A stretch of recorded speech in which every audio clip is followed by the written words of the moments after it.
Hello friends, welcome back to my YouTube channel. मुलाची शाळा चालू होतात आणि बुक्सला कवर लावणं हे पॅरेंट्सचं ठरलेलं काम असतं. आणि आम्ही as a parents first time आमच्या मुलाला शाळेत पाठवतो आहे, तर त्याच्या बुक्सला कवर लावण्याचं आमचं पहिलं काम आम्ही करतो आहे. आत्तापर्यंत स्वतःच्या बुक्सलाच आम्ही कवर लावलेत, पण first time as a parents हे काम करतो आहे. आणि खूप वर्षानंतर बुक्सला कवर लावणं म्हणजे it's a mess, it's a chaos. आणि काय सांगायचं तुम्हाला, अरे बापरे, किती दिवसानंतर लावते तर असं होत होतं की किती वेळ हा असं टाईम कन्झ्युमिंग वाटत होता. म्हणून म्हटलं तुमच्यासोबत आम्ही ज्या काही म्हणजे ट्रिक्स वापरल्या लावण्यासाठी बुक्स ते तुमच्यासोबत शेअर करते, म्हणून व्हिडिओ बघत राहा.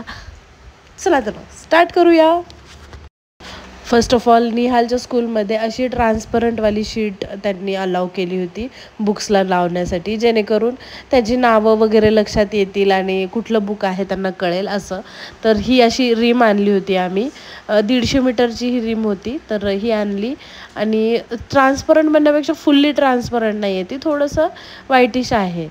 तुम्ही फुल्ली ट्रान्सपरंट पण घेऊ शकता, ते पण त्याची क्वालिटी जरा कमी वाटली. हे जे आहे 50 GSMचं आहे, तर म्हणून आम्ही हे घेतलं. आणि स्वप्नील हे जे काही करत आहेत ना, त्यांनी मेजरमेंट करून घेतली आणि बुक्स जी आहे बुकच्या साईजची ती शीट कट करून घेतली. आणि मग त्याचे जे एजेस असतात ते टाकले, आणि जे बुक्सचं सेंटर पार्ट असतात की नाही तिथून जे कट करायचं असतं थोडंसं, तर ते कट करून घेत आहेत. असं सगळं कट करून त्यांनी मला असं देत होते. आणि मग राहिलेलं चिकट टेप लावण्याची कामं ही माझी होती. असं आम्ही कामं डिवाईड करून घेतले. मुलाचं पहिल्यांदा स्कूलमध्ये जाणार आणि अशा सगळ्या गोष्टी ॲज अ पॅरेंट्स करण्याचा आमचा पहिलाच अनुभव, तर जरा वेगळी फिलिंग होती. आणि मी ठरवलं होतं की निहालसाठी आम्ही जे काही करणार आहे त्या सगळ्या गोष्टी कॅप्चर करणार आहे.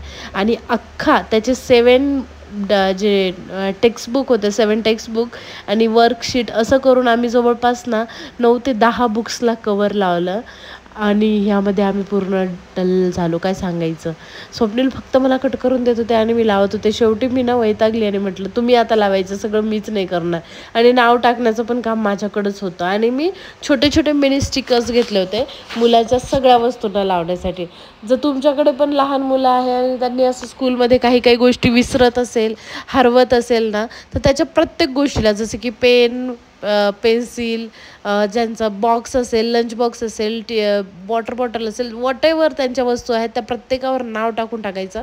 आणि ते स्टिकी नोट्स मिळतात, ते मी नेक्स्ट व्हिडिओमध्ये टाकणार आहे. तर तुम्ही व्हिडिओ शेवटपर्यंत हा बघाच. आणि चॅनलला आणखी सबस्क्राईब केलं नसेल तर सबस्क्राईब करा, म्हणजे जेणेकरून तुम्हाला मी जे काही ट्रिक वापरणार आहे माझ्या मुलाच्या स्कूलच्या म्हणजे स्कूलची ही जी तयारी करते आहे ना मी त्यासाठीच्या, तर मी तो तुम्हाला दाखवणार आहे. आणि सोबतच त्याला कोणते बुक्स आणि त्याच्या स्कूलमधून काय काय स्टेशनरी मिळाली त्याचा पण एक सेपरेट व्हिडिओ आपल्या चॅनलवर येणार आहे, सो पाहत राहा. तर अशा प्रकारे मी हे लावून घेतलं. आणि एक गोष्ट आम्ही केली की पहिला आम्ही एका बुकला स्टेपलर लावलं होतं, स्टेपल पिन लावली होती. बट ॲक्च्युली नंतर विचार केला की लहान मुलं आहे आणि मुलांचं कसं काम वेगळं असतं, त्यांनी जर काढू शकले किंवा त्यांच्या हातालाही लागू शकते, म्हणून आम्ही ठरवलं देन की स्टेपलरच्या पिना मारायच्या नाही आणि जे काही आहे ते असं सेलोटेपनीच स्टिक करायचं. तर ते खूप जरा बेसिक काम होतं, कारण त्याला खूप वेळ लागत होता आणि व्यवस्थित प्रॉपर येणं हे त्या गोष्टी होत होत्या. तर मी असं केलं. तुम्ही कसं लावता जरा मला कमेंट सेक्शनमध्ये सांगा, आणि तुमच्या पण काही ट्रिक्स असतील तर सांगा, कारण मी फर्स्ट टाईम करते आहे हे गोष्ट, तर माझ्यासाठी जरा हार्ड काम झालं आहे.